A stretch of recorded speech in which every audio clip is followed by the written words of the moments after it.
എല്ലാവർക്കും +1 ഫിസിക്സിന്റെ ഫിസിക്സ് ക്ലാസ്സിലേക്ക് സ്വാഗതം.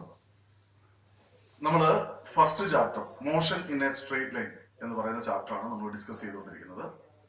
നമ്മൾ ഈ ഭാഗത്ത് ഡിസ്കസ് ചെയ്യുന്നത് രണ്ട് ടേമുകൾ, ഒന്ന് ആവറേജ് വെലോസിറ്റി, രണ്ട് ഇൻസ്റ്റന്റേനിയസ് വെലോസിറ്റി. ഇങ്ങനെ രണ്ട് ടേമുകളാണ് നമ്മൾ പഠിക്കാൻ പോകുന്നത്. വളരെ പ്രധാനപ്പെട്ട രണ്ട് ടേമുകളാണെന്ന് മാത്രമല്ല, നിങ്ങൾക്ക് കുറച്ച് മനസ്സിലാകാൻ ബുദ്ധിമുട്ടുള്ള ഒരു ഭാഗവും കൂടാണ്. അപ്പൊ അതുകൊണ്ട് ഞാൻ പറയുന്നത് വളരെ ശ്രദ്ധിച്ച് കേൾക്കുക, മനസ്സിലാക്കുക. അപ്പം ആവറേജ് വെലോസിറ്റി, ഇൻസ്റ്റന്റേനിയസ് വെലോസിറ്റി. നമുക്ക് അതിന്റെ ഡെഫിനിഷനിലേക്ക് പോകുന്നതിന് മുമ്പ് നമുക്കൊരു എക്സാമ്പിൾ നോക്കാം. അതായത് നമ്മുടെ വീട് ഒരു 600 മീറ്റർ ദൂരത്തു നിന്ന് നിങ്ങൾ നിങ്ങളുടെ വീട്ടിലേക്ക് ഓടിപ്പോവുകയാണെന്ന് ഇരിക്കട്ടെ. നിങ്ങളുടെ വീട് 600 മീറ്റർ ദൂരത്തിലാണ്. നിങ്ങളിത് ട്രാവൽ ചെയ്യാൻ മൊത്തം ഓടിയെത്താൻ എടുക്കുന്ന സമയം ഏതാണ്ട് 200 സെക്കൻഡ് ആണെന്ന് ഇരിക്കട്ടെ. നമ്മൾ ജസ്റ്റ് ഒരു എക്സാമ്പിൾ എടുക്കുന്നത് മാത്രമേ. അപ്പോൾ നിങ്ങൾ ഓട്ടം തുടങ്ങുകയാണ്. നിങ്ങൾ 0 സെക്കൻഡിൽ നിന്ന് അല്ലെങ്കിൽ ഇനിഷ്യൽ പോയിന്റിൽ നിന്ന് സ്റ്റാർട്ട് ചെയ്യും. നിങ്ങൾ 0 സെക്കൻഡിൽ സ്റ്റാർട്ട് ചെയ്യുമ്പോൾ നിങ്ങളുടെ സ്പീഡ് വളരെ കൂടുതലായിരിക്കും. അപ്പൊ നിങ്ങൾ ഒരു 15 മീറ്റർ പെർ സെക്കൻഡിൽ ട്രാവൽ ചെയ്യുന്നെന്ന് വെച്ചോ. ഒന്നാമത്തെ സെക്കൻഡിൽ ആയപ്പോഴത്തേനും നിങ്ങളുടെ സ്പീഡ് 0-ൽ നിന്ന് ഒന്നാമത്തെ സെക്കൻഡിലേക്ക് ആയപ്പോഴത്തേനും നിങ്ങളുടെ സ്പീഡ് എന്ത് ചെയ്തു? 15 മീറ്റർ പെർ സെക്കൻഡ് ആണ്. അല്ലെങ്കിൽ വെലോസിറ്റി. നമുക്ക് വെലോസിറ്റിയിലേക്ക് പോകും. സ്പീഡ് എന്ന് പറയുന്ന ടൈം നിങ്ങൾ പറഞ്ഞേരെ. വെലോസിറ്റി എങ്ങോട്ടാണ്? റൈറ്റിലേക്ക്. കണ്ടല്ലോ. അപ്പൊ your velocity is 15 metre per second towards right. അതിന് ഡയറക്ഷൻ ഉണ്ടല്ലോ അല്ലെ. എന്നാൽ ഈ 1 സെക്കൻഡ് കഴിഞ്ഞിട്ട് 100 സെക്കൻഡ് ആയപ്പോഴത്തേനും നിങ്ങൾ എന്ത് ചെയ്തു? ഓടി അങ്ങ് ക്ഷീണിക്കുമ്പോൾ ഓട്ടോമാറ്റിക്കലി നിങ്ങളുടെ സ്പീഡ് കുറഞ്ഞു. നിങ്ങൾ 15 മീറ്റർ പെർ സെക്കൻഡ് എന്നുള്ളത് 8 മീറ്റർ പെർ സെക്കൻഡ് ആയിട്ട് നിങ്ങളുടെ സ്പീഡ് കുറഞ്ഞു. പിന്നെയും നിങ്ങൾ 150 സെക്കൻഡിൽ എത്തിയപ്പോഴത്തേനും നിങ്ങളുടെ സ്പീഡ് പിന്നെയും കുറഞ്ഞു. ക്ഷീണം കുറെ കൂടെ കൂടി 5 മീറ്റർ പെർ സെക്കൻഡ് ആയി. അങ്ങനെ നിങ്ങൾ 200 സെക്കൻഡിൽ നിങ്ങൾ എന്ത് ചെയ്തു? വീട്ടിൽ എത്തിച്ചു. അപ്പൊ നിങ്ങളുടെ സ്പീഡ് നോക്കിക്കേ. ഒന്നാമത്തെ സെക്കൻഡിൽ 15 മീറ്റർ പെർ സെക്കൻഡ് ആണ്. 100 സെക്കൻഡിൽ നിങ്ങളുടെ സ്പീഡ് 8 മീറ്റർ പെർ സെക്കൻഡ് ആണ്. 150 സെക്കൻഡിൽ നിങ്ങളുടെ സ്പീഡ് 5 മീറ്റർ പെർ സെക്കൻഡ് ആണ്. ഈ സ്പീഡുകളെ നമ്മൾ പറയുന്ന ടേമാണ് ഇൻസ്റ്റന്റേനിയസ് വെലോസിറ്റി. അല്ലെങ്കിൽ ഈ വെലോസിറ്റികളെ നമ്മൾ പറയുന്ന ടേമാണ് ഇൻസ്റ്റന്റേനിയസ് വെലോസിറ്റി എന്ന് പറയുന്നത്. മനസ്സിലായല്ലോ?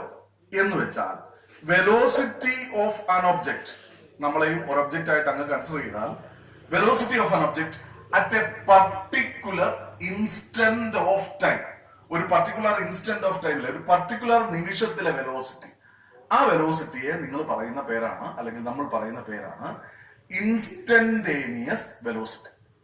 ഇനി ഒരു കാര്യം ശ്രദ്ധിക്കുക. പർട്ടിക്കുലർ ഇൻസ്റ്റന്റ് എന്ന് പറയുമ്പോൾ നമ്മളിവിടെ 1 സെക്കൻഡ്, 100 സെക്കൻഡ്, അല്ലെങ്കിൽ എന്താണ് 150 സെക്കൻഡ് എന്നൊക്കെ പറഞ്ഞുകൊണ്ടാണ് നമ്മൾ പറഞ്ഞത്. ഇപ്പൊ ഇൻസ്റ്റന്റ് എന്ന് പറയുമ്പോൾ ഒരു നിമിഷം അല്ലെങ്കിൽ ഒരു നിമിഷാർത്ഥം എന്ന് വെച്ച് കഴിഞ്ഞാല് 1 സെക്കൻഡിനെ നമുക്ക് എത്രയായിട്ട് ഡിവൈഡ് ചെയ്യാൻ പറ്റും? ഇഷ്ടംപോലെ ഡിവൈഡ് ചെയ്യാം. മില്ലി സെക്കൻഡ് ഉണ്ട്, മൈക്രോ സെക്കൻഡ് ഉണ്ട്. അങ്ങനെ ടൈം എന്ന് പറയുന്നത് എന്ത് ചെയ്യാം? ഏറ്റവും കുറഞ്ഞു വരാം. അപ്പം ആ ഒരു മൈക്രോ സെക്കൻഡിലെ സ്പീഡ് ഇപ്പൊ നിങ്ങൾക്ക് അറിയാമല്ലോ. പണ്ടൊക്കെ ഫിനിഷ് ചെയ്യുന്ന സമയത്ത് 2 പേര് ഒരുമിച്ചാണ് ഫിനിഷ് ചെയ്യുന്നതെങ്കിൽ നമ്മൾ 2 പേർക്കും ഫസ്റ്റ് പ്രൈസ് കൊടുക്കും. എന്നാൽ കുറെ കൂടെ കഴിഞ്ഞപ്പോൾ പുതിയൊരു സംവിധാനം വന്നു, ഫോട്ടോ ഫിനിഷ് എന്ന് വെച്ച് കഴിഞ്ഞാൽ മില്ലി സെക്കൻഡുകളുടെ വ്യത്യാസത്തിൽ പോലും ഫിനിഷ് ചെയ്യുന്നത് കണ്ടുപിടിക്കാനുള്ള സജ്ജീകരണങ്ങൾ നമുക്കുണ്ട്. എന്ന് വെച്ച് കഴിഞ്ഞാൽ അതായത് ഒരു സെക്കൻഡിനെ അതിന്റെ 10,000-ൽ 1 കീറി ആ 10,000-ൽ 1 സെക്കൻഡിൽ എത്രയാണ് സ്പീഡ് എന്നുള്ളത് വരെ കണ്ടുപിടിക്കാം. വെലോസിറ്റി എത്രയാണെന്ന് കണ്ടുപിടിക്കാം. ആ പർട്ടിക്കുലർ വെലോസിറ്റി ആണെന്തെന്ന് ഇൻസ്റ്റന്റേനിയസ് വെലോസിറ്റി. അപ്പൊ ഇൻസ്റ്റന്റേനിയസ് വെലോസിറ്റി ഞാൻ ഒന്നുകൂടെ പറയുന്നു. ഇൻസ്റ്റന്റേനിയസ് വെലോസിറ്റിയുടെ ഡെഫിനിഷൻ ഇതാണ്. ഞാൻ ആവറേജ് വെലോസിറ്റി പറയുന്നതിന് മുമ്പേ ഇൻസ്റ്റന്റേനിയസ് വെലോസിറ്റി എന്ന് പറയുന്നു. നോക്കുക, velocity of an object at A particular instant of time. ഈ ഡെഫിനിഷൻ നിങ്ങൾ മനസ്സിലാക്കി വെക്കുക. അത് കഴിഞ്ഞിട്ട് നമുക്ക് ആവറേജ് വെലോസിറ്റി കഴിഞ്ഞിട്ട് ഇൻസ്റ്റന്റേനിയസ് വെലോസിറ്റിയിലേക്ക് ഒന്നുകൂടെ വരാം. അപ്പൊ നമുക്ക് അതിനെ കുറിച്ചുള്ള ഇക്വേഷൻ ഒക്കെ നമുക്ക് ഡെവലപ്പ് ചെയ്യാം. ഇനി അടുത്തത് ശ്രദ്ധിക്കുക. നമ്മൾ ആവറേജ് വെലോസിറ്റി എന്ന് പറയുന്ന ടൈമിലേക്ക് ഒന്ന് പോകുന്നു. ആവറേജ് വെലോസിറ്റി എന്ത്? ഈ ആവറേജ് വെലോസിറ്റി എന്ന് പറഞ്ഞു കഴിഞ്ഞാൽ നിങ്ങള് മൊത്തം ട്രാവൽ ചെയ്ത ഡിസ്റ്റൻസ് എന്ന് പറയുന്ന ഡിസ്പ്ലേസ്മെന്റ് എന്ന് പറയുന്നത് 600 മീറ്റർ ആണ്. അതിന്റെ പർട്ടിക്കുലർ ടൈം എന്ന് പറയുന്നത് അതിനെടുത്ത സമയം 200 സെക്കൻഡാണ്. അങ്ങനെയാണെങ്കിൽ ടോട്ടൽ ഡിസ്പ്ലേസ്മെന്റ് 600 മീറ്റർ ആണ് divided by total time 200 second ആണ്. അതുകൊണ്ട് 200ഉം 600ഉം നോക്കിക്കേ, നമ്മൾ ക്യാൻസൽ ചെയ്യുമ്പോൾ നമുക്ക് കിട്ടുന്നത് 3 മീറ്റർ പെർ സെക്കൻഡ്. നിങ്ങൾക്കറിയാമല്ലോ velocity is equal to displacement divided by time അല്ലേ, ഡിസ്പ്ലേസ്മെന്റ് ബൈ ടൈം. കണ്ടോ? അപ്പോ total displacement divided by total time എത്ര മീറ്റർ പെർ സെക്കൻഡ് ആണ്? 3 metre per second towards right ആണ് നിങ്ങളുടെ ആവറേജ് വെലോസിറ്റി. നിങ്ങൾ നോക്കിക്കേ, നിങ്ങളുടെ സ്പീഡ് ഇതിനകത്ത് കാണാൻ 3 ഉണ്ടോ? ഇല്ല. ഒരു സെക്കൻഡിൽ നിങ്ങൾ 15 മീറ്റർ പെർ സെക്കൻഡ് ആയിരുന്നു, 100ാമത്തെ സെക്കൻഡിൽ 8 മീറ്റർ പെർ സെക്കൻഡ് ആയിരുന്നു, 150 സെക്കൻഡിൽ 5 മീറ്റർ പെർ സെക്കൻഡ് ആയിരുന്നു. പക്ഷെ 200 സെക്കൻഡ് എടുത്തു നിങ്ങൾ എന്ത് ചെയ്യാൻ അങ്ങ് എത്താനായിട്ട്. കണ്ടോ? അങ്ങനെയാണെങ്കിൽ എന്താണ് ആവറേജ് വെലോസിറ്റി എന്ന് പറഞ്ഞു കഴിഞ്ഞാൽ ടോട്ടൽ ഡിസ്പ്ലേസ്മെന്റിനെ ടോട്ടൽ ടൈം കൊണ്ട് ഡിവൈഡ് ചെയ്യുന്ന ആ ഫാക്ടറാണ് എന്ത്, ആവറേജ് വെലോസിറ്റി എന്ന് പറയുന്നത്. അപ്പൊ ആവറേജ് വെലോസിറ്റി എന്ന് പറഞ്ഞാൽ നോക്കിക്കേ, ആവറേജ് വെലോസിറ്റിയെ നമ്മള് വി ബാർ എന്ന് പറയുന്നത്, വി ഇട്ടിട്ട് എന്തോ ചെയ്യും, ഇത് ആവറേജ് വെലോസിറ്റി ആണെന്ന് അറിയാനായിട്ട് നമ്മൾ വി ബാർ എന്നിടും. V bar is equal to total displacement divided by total time. Total displacement divided by total time. ഈ ഇക്വേഷൻ നിങ്ങൾ മറന്നു പോരുത്. Total displacement divided by total time. ഇതാണ് നിങ്ങളുടെ എന്ത്, ആവറേജ് വെലോസിറ്റി എന്ന് പറയുന്നത്. ഒന്നുകൂടെ ഞാൻ പറയാം. നിങ്ങൾ കായംകുളത്ത് നിന്ന് ആലപ്പുഴയ്ക്ക് മൊത്തം നിങ്ങളുടെ ഡിസ്പ്ലേസ്മെന്റ്, കായംകുളത്ത് നിന്ന് ആലപ്പുഴയ്ക്കുള്ള സ്ട്രെയിറ്റ് ലൈൻ ഡിസ്റ്റൻസ് അല്ലെങ്കിൽ ഡിസ്പ്ലേസ്മെന്റ് എന്ന് പറയുന്നത്, സ്ട്രെയിറ്റ് ലൈൻ ഡിസ്റ്റൻസ് ആണല്ലോ ഡിസ്പ്ലേസ്മെന്റ്, അത് 50 മീറ്റർ ആണെന്ന് വെച്ചു. കിലോമീറ്റർ. 50 കിലോമീറ്റർ.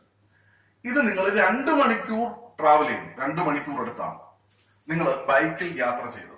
അപ്പൊ അങ്ങനെയാണെങ്കിൽ 50 കിലോമീറ്റർ ഡിവൈഡഡ് ബൈ 2 മണിക്കൂർ, അതായത് 50/2 എന്ന് പറയുന്നത് എത്ര ആയിരിക്കും? 25. ഇത് വെലോസിറ്റിയുടെ മറ്റൊരു യൂണിറ്റ് ആണ്, അതാണ് 25 കിലോമീറ്റർ പെർ അവർ. കണ്ടോ?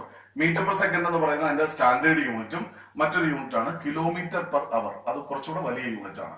അപ്പോ 25 കിലോമീറ്റർ പെർ അവർ നിങ്ങൾ ബൈക്കിലോ അല്ലെങ്കിൽ സ്കൂട്ടറിലോ യാത്ര ചെയ്യാൻ എടുത്ത അതിന്റെ ആവറേജ് വെലോസിറ്റി. എന്നാൽ ഇതേ സമയത്ത് തന്നെ നിങ്ങളുടെ ഒരു കൂട്ടുകാരൻ ഈ 50 കിലോമീറ്റർ ഡിസ്റ്റൻസിനെ നിങ്ങൾ ട്രാവൽ ചെയ്യാൻ എടുത്തത് 1 മണിക്കൂറാണെന്ന് ഇരിക്കട്ടെ. അങ്ങനെയാണെങ്കിൽ അദ്ദേഹത്തിന്റെ സ്പീഡ് എത്ര ആയിരിക്കും? 50 കിലോമീറ്റർ പെർ അവർ ആയിരിക്കും. ഉണ്ടോ? അപ്പൊ അതായത് അയാളുടെ വെലോസിറ്റി നമ്മളെക്കാളും എന്താണ്, കൂടുതലാണ്. മനസ്സിലായല്ലോ? അപ്പൊ അതായത് ആവറേജ് വെലോസിറ്റി എന്ന് പറയുന്ന കൺസെപ്റ്റ് എന്താണ്? It is the ratio of total displacement to the total time taken. ഒന്നുകൂടെ ഞാൻ പറയാം. Average velocity is the ratio of the total displacement to the total time taken. Total displacement total time കൊണ്ട് divide ചെയ്യുന്നത്. Average velocity v bar is equal to total displacement divided by total time. എന്നാൽ instantaneous velocity അങ്ങനല്ല ഞാൻ പറഞ്ഞത്. Instantaneous velocity എന്ന് പറഞ്ഞു കഴിഞ്ഞാൽ velocity at A particular instant of time. Velocity of an object at a particular instant of time. നമുക്ക് instantaneous വെലോസിറ്റിയിലേക്ക് ഒന്നുകൂടെ വരാം. ആവറേജ് വെലോസിറ്റിയുടെ ഇക്വേഷൻസ് കുറെ കൂടെ നമുക്ക് ഡീറ്റെയിൽ ആയിട്ട് പഠിക്കണം. അതിന് നമുക്ക് അടുത്തൊരു സെഷൻ ഉപയോഗിക്കാം. അപ്പൊ നമ്മൾ ഇൻസ്റ്റന്റേനിയസ് വെലോസിറ്റി, അതിനൊരു ഇക്വേഷൻ നമ്മൾ എഴുതുന്നത് ശ്രദ്ധിക്കുക. ടൈം എന്ന് പറയുന്ന ഫാക്ടർ ഞാൻ പറഞ്ഞായിരുന്നല്ലോ. ഇൻസ്റ്റന്റേനിയസ് എന്ന് പറഞ്ഞാൽ ഒരു പർട്ടിക്കുലർ ഇൻസ്റ്റന്റ് എന്ന് പറയുമ്പോൾ സെക്കൻഡിനെ നമുക്ക് മില്ലി സെക്കൻഡുകളായിട്ടും മൈക്രോ സെക്കൻഡുകളായിട്ടും, ചുരുക്കി പറഞ്ഞാൽ മില്ലി സെക്കൻഡും മൈക്രോ സെക്കൻഡും ഒക്കെ എങ്ങനെ എഴുതുന്നത് നിങ്ങൾക്ക് അറിയാമല്ലോ. 0.001 ആണ് എന്ത്, മില്ലി സെക്കൻഡ്, അതായത് 1/1000. മൈക്രോ സെക്കൻഡ് എന്ന് പറയുമ്പോൾ 6 എന്താണ് 1 2 3 4 5 എത്രയാണ് 6 സ്ഥാനത്തിന് ഈക്വൽ ആണ്. ഇത് 1 മൈക്രോ സെക്കൻഡ് ആണ്. 1 മൈക്രോ സെക്കൻഡ്. അപ്പോ ഇതിനെ നമുക്ക് പിന്നെയും എന്ത് ചെയ്യാം, ഡിവൈഡ് ചെയ്ത് കാണാം. ചുരുക്കി പറഞ്ഞാൽ ഇത് 0യുടെ അടുക്കലോട്ട് അടുക്കുകയാണ് ചെയ്തത്. 0യിലേക്ക് അടുക്കുന്നു. കണ്ടോ? ടൈം എന്ന് പറയുന്ന ഫാക്ടർ 0യിലേക്ക് അടുക്കുമ്പോൾ അങ്ങനെ ഉണ്ടാവുന്ന അല്ലെങ്കിൽ അതിന്റെ ആവറേജ് വെലോസിറ്റിയാണ് എന്ത്, ഇൻസ്റ്റന്റേനിയസ് വെലോസിറ്റി. ഞാൻ ഒന്നുകൂടെ പറയാമേ. അതായത് ടൈം എന്ന് പറയുന്ന ഫാക്ടർ 0യിലേക്ക് അടുക്കുന്നു. എന്നാൽ 0 ആയോ? ഇല്ല. 0യ്ക്ക് ഒരിക്കലും 0 ആവത്തില്ല. എന്നാൽ 0യിലേക്ക് അടുക്കുന്നു. അങ്ങനെ 0യിലേക്ക് അടുക്കുമ്പോൾ അവിടുത്തെ 0യിലേക്ക് അടുക്കുമ്പോൾ അവിടുത്തെ ആവറേജ് വെലോസിറ്റിയെ നമുക്ക് എന്തായിട്ട് ഡിഫൈൻ ചെയ്യാൻ പറ്റും? ഇൻസ്റ്റന്റേനിയസ് വെലോസിറ്റി ആയിട്ട് നമുക്ക് ഡിഫൈൻ ചെയ്യാൻ സാധിക്കും. ഇനി ആവറേജ് വെലോസിറ്റി രണ്ട് പൊസിഷൻസിനിടയ്ക്ക് x1 എന്ന് പറയുന്ന ഒരു പൊസിഷൻ, x1 ഇത് x2 എന്ന് പറയുന്ന പൊസിഷൻ ആണെന്ന് വെച്ചു. അപ്പൊ ഇതിനിടയ്ക്കുള്ള ഡിസ്പ്ലേസ്മെന്റ് എത്ര ആയിരിക്കും? ഇത് എത്രയാണ്? 0 മീറ്റർ ആണ്. ഇത് എത്രയാണ്? 600 മീറ്റർ ആണ്. അപ്പൊ അങ്ങനെയാണെങ്കിൽ 600 മീറ്റർ. ഇത് എത്ര ആയിരിക്കും? ഇതിന്റെ ഡിസ്പ്ലേസ്മെന്റ് x2 മൈനസ് x1 എന്ന് പറഞ്ഞാൽ 600 മൈനസ് 0, ദാറ്റ് ഈസ് 600 മീറ്റർ. അല്ല, ഇത് 10 മീറ്റർ ആകാം, അത് ചിലപ്പോൾ 50 മീറ്റർ ആകാം. അങ്ങനെയാണെങ്കിൽ 50 മൈനസ് 10 എത്ര ആയിരിക്കും? 40 മീറ്റർ. അപ്പൊ അങ്ങനെയാണെങ്കിൽ ആവറേജ് വെലോസിറ്റിക്ക് നമുക്ക് മറ്റൊരു ഇക്വേഷൻ എഴുതാം. Average velocity is equal to എത്രയാണ്? Change in displacement divided by change in time. അതായത് x2 minus x1 divided by ഇവിടുത്തെ ടൈം. ഇതിനിടയ്ക്ക് നമുക്ക് മറ്റൊരു പർട്ടിക്കുലർ ടൈം മറ്റൊരു സ്ഥലത്തു നിന്നാണ് നിങ്ങൾ ഓടി വരുന്നത്. പക്ഷെ നിങ്ങൾ എടുക്കുന്ന ഡിസ്റ്റൻസ് ഇവിടെ മുതലാണ്. അപ്പൊ ഇവിടുന്ന് ഓടി ഇത്രയും വന്നപ്പോ ഇത് 10 മീറ്റർ ഉണ്ടെന്ന് വെച്ചു. അവിടുത്തെ എത്ര? 60 മീറ്റർ ആണെന്ന് വെച്ചു. അപ്പൊ ഡിസ്പ്ലേസ്മെന്റ് എത്ര വരത്തുള്ളൂ? 600 മൈനസ് 10 590 വരത്തുള്ളൂ. അങ്ങനെയാണെങ്കിൽ ഈ x2 മൈനസ് x1 എന്ന് പറയുന്നതായിരിക്കും അവിടുത്തെ ഡിസ്പ്ലേസ്മെന്റ്. കണ്ടല്ലോ, ചേഞ്ച് ഇൻ ഡിസ്പ്ലേസ്മെന്റ്. ഇവിടുത്തെ ടൈം വേറെ എങ്ങാണ്ടൊന്നാ സ്റ്റാർട്ട് ചെയ്തത്, 0 സെക്കൻഡ് എങ്ങാണ്ടൊന്നാ സ്റ്റാർട്ട് ചെയ്തത്. ഇവിടുത്തെ 10 സെക്കൻഡ് എന്താണ് ടൈം ഉണ്ട്, അല്ലെങ്കിൽ പോട്ടെ ഒരു 50 സെക്കൻഡ് ടൈം ഉണ്ടെന്ന് വെച്ചു.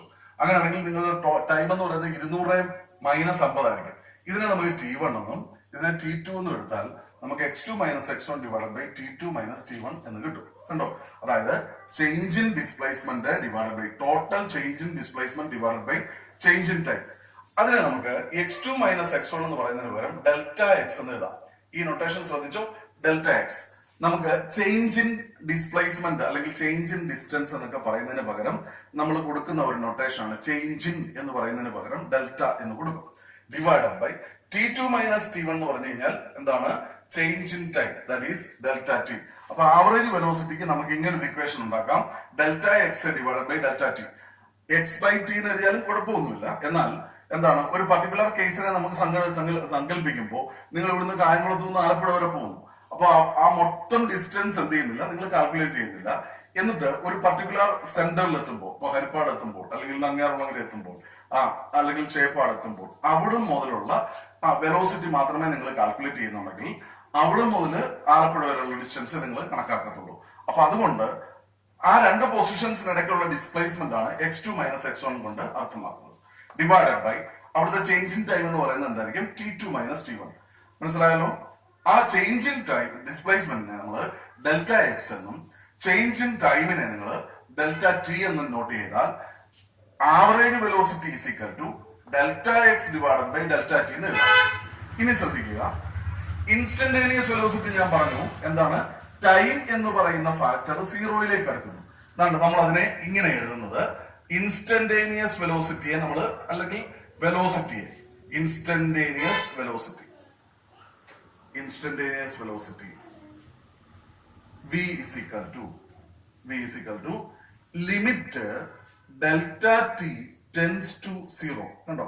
ഒരു ആരോ മാർക്ക് കൊടുത്തിരിക്കുന്നത് delta T tends to 0. Tense TENDS tense എന്ന് പറഞ്ഞു കഴിഞ്ഞാൽ ചേഞ്ച് ഇൻ ടൈം എന്ന് പറയുന്നത് 0യിലേക്ക് അടുക്കുമ്പോൾ എന്തായിരിക്കും? Delta X by delta T, that is the average velocity. കണ്ടോ? Delta X by delta T ആണ് എന്ത്? ഇൻസ്റ്റന്റേനിയസ് വെലോസിറ്റി എന്ന് നമുക്ക് പറയാൻ പറ്റുന്നത്. അപ്പൊ ഇത് ഇൻസ്റ്റന്റേനിയസ് വെലോസിറ്റിയുടെ ഇക്വേഷൻ ആണ്.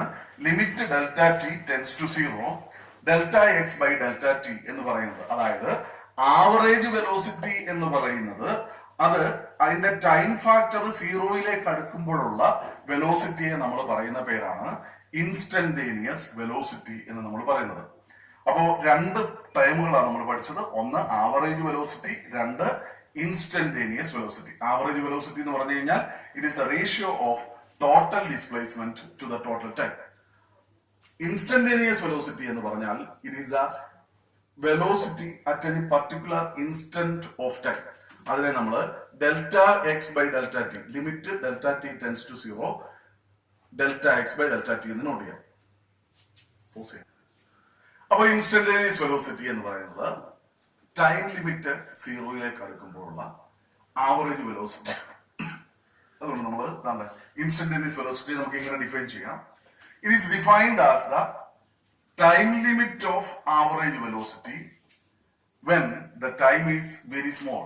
ടൈം എന്ന് പറയുന്ന ഫാക്ടർ വളരെ ചെറുതായിരിക്കുമ്പോൾ അവിടെ ഉണ്ടായിരിക്കുന്ന ആവറേജ് വെലോസിറ്റി എപ്പോൾ ടൈം ലിമിറ്റ് സീറോയിലേക്ക് അടുക്കുമ്പോൾ, അല്ലെങ്കിൽ time limit tends to zero എന്ന് പറഞ്ഞാലും കുഴപ്പമില്ല, ടൈം ലിമിറ്റ് സീറോയിലേക്ക് അടുക്കുമ്പോൾ ഉണ്ടാവുന്ന ആവറേജ് വെലോസിറ്റിയാണ് ഇൻസ്റ്റന്റേനിയസ് വെലോസിറ്റി. ഇൻസ്റ്റന്റേനിയസ് വെലോസിറ്റി നമ്മൾ ഒരു ഇക്വേഷൻ വെച്ചിട്ട് നമുക്ക് നോട്ട് ചെയ്യാവുന്ന എങ്ങനെയാണ്, v is equal to instantaneous velocity is equal to limit of delta t tends to zero. Change in time എന്ന് പറയുന്നത് സീറോയിലേക്ക് അടുക്കുമ്പോൾ delta X by delta T, delta X by delta T എന്ന് പറയുന്നത് ആവറേജ് വെലോസിറ്റി ആണ്. ഇതിനെ നമുക്ക് limit delta T tends to zero delta X by delta T എന്ന് പറയുന്നതിനെ നമുക്ക് D X by D T എന്ന് നമുക്ക് എഴുതാം. അപ്പൊ D X by D T എന്ന് പറയുന്നത് അതിനെ ഡെറിവേറ്റീവ് ഫോമിൽ, എക്സിന്റെ ഡെറിവേറ്റീവ് ഫോമിലാണ് എഴുതിയിരിക്കുന്നത്. ഡെറിവേറ്റീവ്സ് എന്താണെന്നുള്ളത് നമ്മൾ വളരെ കൃത്യമായിട്ട് പഠിക്കുന്നതായിരിക്കും. അപ്പോ ലിമിറ്റ്സ് ആൻഡ് ഡെറിവേറ്റീവ്സ് എന്ന് പറയുന്ന ഒരു സെക്ഷൻ നിങ്ങൾക്ക് പഠിക്കാനുണ്ട് മാത്സിനകത്ത്. നമുക്ക് ഫിസിക്സിനകത്ത് അത് നേരത്തെ തന്നെ പഠിക്കേണ്ട ആവശ്യമുണ്ട്. തൽക്കാലം നിങ്ങൾ ഇത്രമാത്രം മനസ്സിലാക്കുക, D X by D T എന്ന് പറഞ്ഞു കഴിഞ്ഞാൽ ടൈം ഡെറിവേറ്റീവ് ഓഫ് ഡിസ്പ്ലേസ്മെന്റ്. ഒന്നുകൂടെ, time derivative of displacement. Derivative എന്ന് പറയുന്നത് ഒരു മാത്തമാറ്റിക്കൽ കാൽക്കുലേഷൻ ആണ്. ഇതുവരെ നിങ്ങൾ അത് പരിചയപ്പെട്ടിട്ടില്ല. നമ്മൾ ഒരു സെഷനിൽ അത് പഠിക്കുന്നതായിരിക്കും.